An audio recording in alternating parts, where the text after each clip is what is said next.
les deux personnes. Cette pauvre raison dont l'homme est si jaloux n'est qu'un pâle flambeau qui jette autour de nous une triste et faible lumière. Par-delà, c'est la nuit, le mortel téméraire qui veut y pénétrer marche sans savoir où.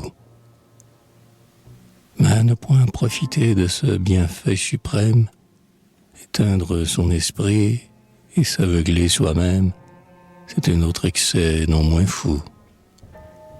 En Perse, il fut jadis deux frères, adorant le soleil, suivant l'antique loi.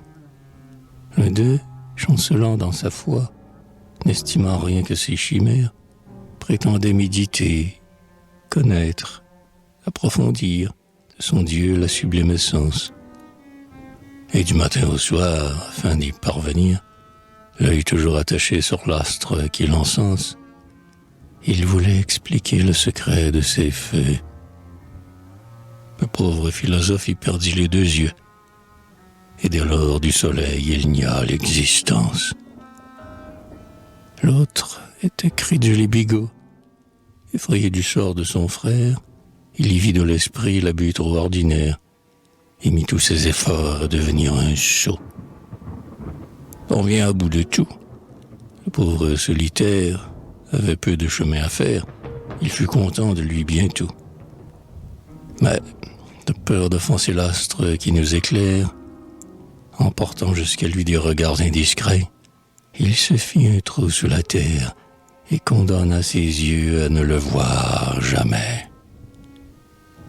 Humains, pauvres humains, jouissez des bienfaits d'un Dieu que vainement la raison veut comprendre, mais que l'on voit partout, mais qui parle à nos cœurs, sans vouloir deviner ce qu'on ne peut apprendre, sans rejeter les dons que sa main sait répandre. Employons notre esprit à devenir meilleur. Nos vertus au Très-Haut sont le plus digne hommage, et l'homme juste est le seul sage.